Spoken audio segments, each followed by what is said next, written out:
Hey guys, today we're going to take notes number 2. This is comparing and contrasting the preterite tense and the imperfect tense. Both of those are tenses that we use in Spanish to talk about the past. In English, to put the past in context, we like to use words. English is kind of a wordy language. Spanish loves its endings. So depending on how you're describing certain events in the past, you'll choose either the preterite tense or the imperfect tense. Because again, Spanish is all about those endings, it's all about its verb conjugations.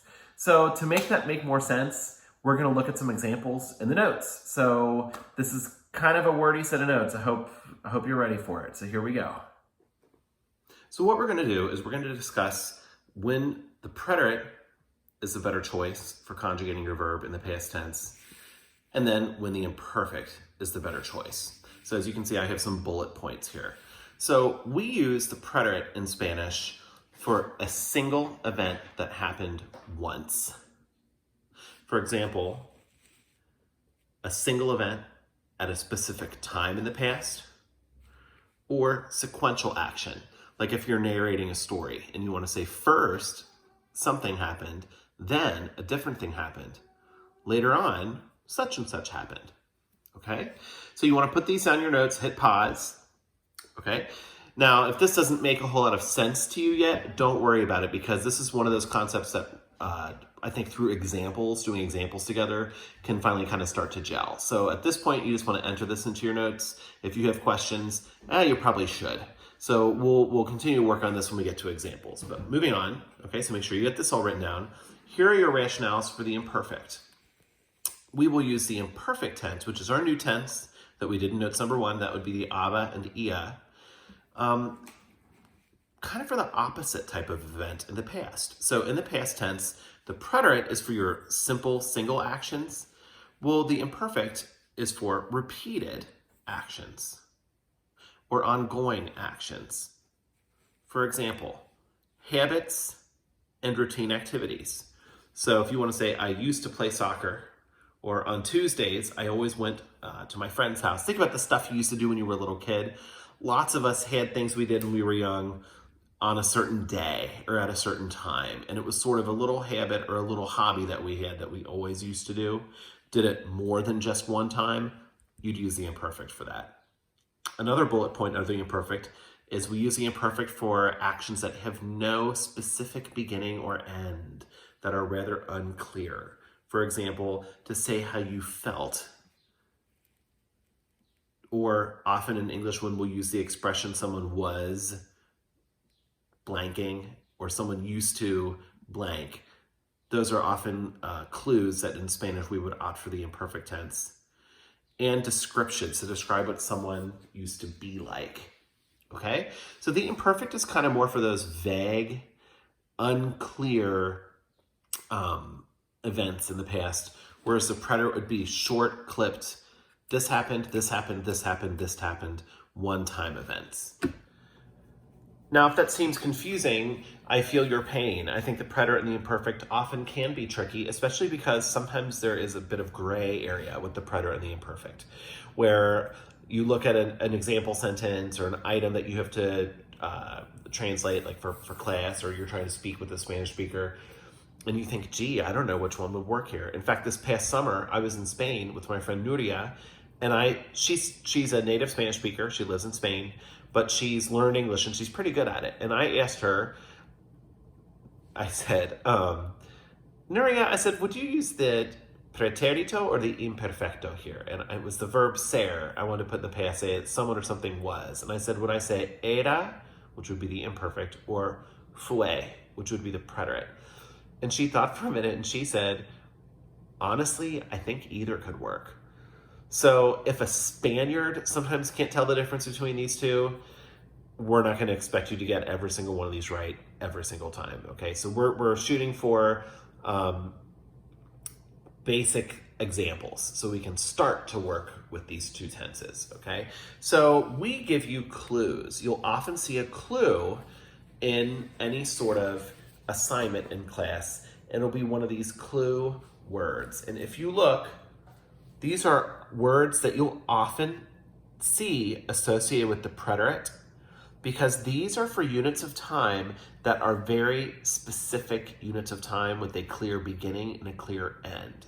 And you're gonna wanna pause this and write these all down because this is really gonna help you on your test, on your grammar quiz, and on your practice sheet, okay? So we have ayer, yesterday, anoche, last night, anteayer, the day before yesterday, esta mañana, this morning, esta tarde, this afternoon, el blank pasado, that would be, you could put a day, you could put a season, you could put the word for year. It means last, such and such. So el lunes, pasado's last Monday. One day, one time, 2 days ago. That says hace 2 días. We can use hace kind of as our ago. Okay? You'll often see those, and those are kind of like a red flag that says, hey, this is about a specific time unit. We're going to use preterite. Contrast that with our list for the imperfect, and you're going to want to pause and get these written down as well.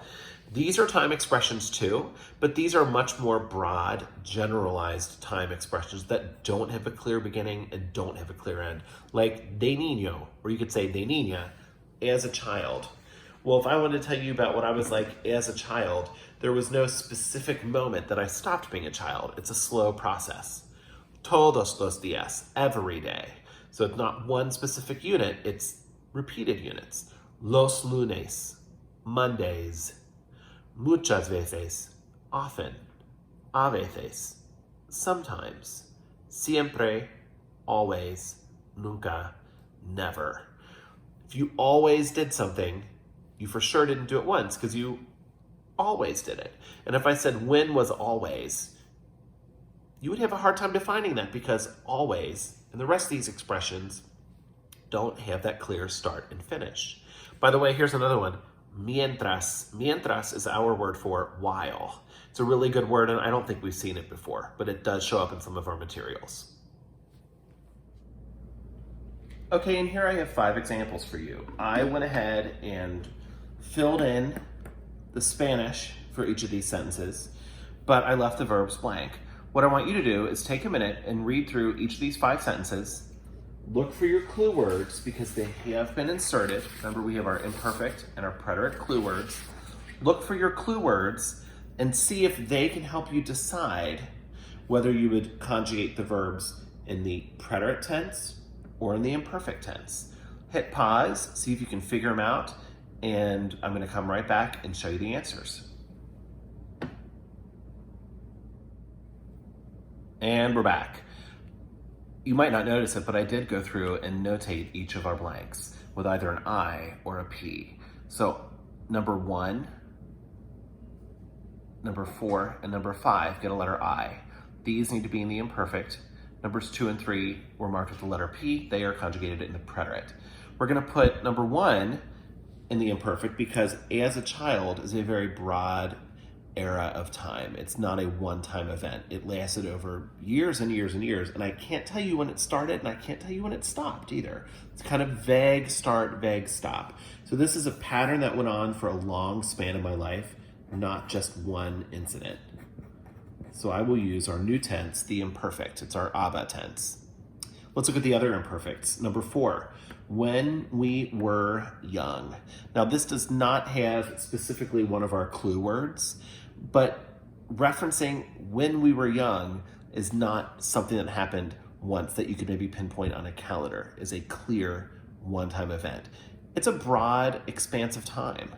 So, and being young is opinion too. Like I kind of still think I'm young now, but I'm not. Depressing turn these notes have taken. So when you're talking about being young, it was a long era of time. Again, not a clear start, not a clear stop either. So we're going to use the imperfect. And this is one of my 3 irregular verbs in the imperfect. We need to be working on those irregulars. There are only 3. Ser is one of them. Éramos would be the nosotros form. And number 5, always is a clue word. So when I see that, as was as a child, de niño. So siempre, always nice to see a clue word, helps nudge us in the right direction. And if you think about it, it fits with what we've discussed about the imperfect. If I always studied for Spanish, I didn't do it only one time. I did it repeatedly, since I'm saying always. So estudiar is going to get the aba treatment. It's going to get treated like the imperfect. Oops, spelled it wrong. Estudiaba. There we go. Now look at numbers 2 and 3. Last summer was a specific unit of time, okay? And one time, by definition, is a specific unit of time. These are clue words that indicate the preterite. These are one-time events. So if I want to say, I went to Spain, and it's by the inclusion of this phrase, last summer, indicates that it was a one-time event, I'm going to put ear in the preterite. And in the preterite, ear is one of my FU forms. So we say fui. And for number 3, I rode a horse once. I didn't do it more than once. I didn't always do it. I didn't do it throughout my childhood. I did it once. So I'm going to take montar, and montar gets conjugated in the preterite as well. Your practice worksheet has lots of exercises where you have to make these decisions. These are tricky for a couple reasons. First of all, you have to remember your endings, and the preterite is tricky. So you have to remember both your preterite and your imperfect.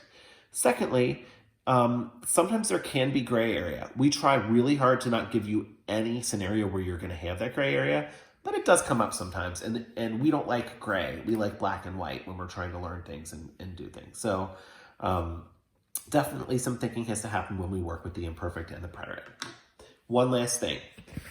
Couple final notes to make about the preterite and the imperfect. These are not a huge deal, but it's worth writing them down. 2 extra uses. I told you this is a wordy set of notes. I wasn't lying. So we have 2 bullet points that we're going to use. Just extra things to consider when we're talking about the preterite and the imperfect. First, we use the imperfect to say what time it was. So if you remember in the present tense, we say es la or son las. In the imperfect, we'll say era or eran. Not a huge deal, but it's worth throwing in the notes. And secondly, you can use both. You can use the imperfect and the preterite. You would, in the same sentence, in that scenario, it would be someone got interrupted while they were doing something. So we'll use the imperfect to say what action you were doing, and the preterite to say what interrupted you. My example here, I was studying, there's my imperfect, when they arrived. And the arrival interrupted me from this action. So this was ongoing, and this happened once, and it stopped me. So that's an interesting little construction you can do as well. Okay? So lots of practice to do. Definitely lots of practice. This is a tough one because there is a little gray area there. We're going to do our best with it, and let's get cracking. Let's get down to work. Thanks, guys.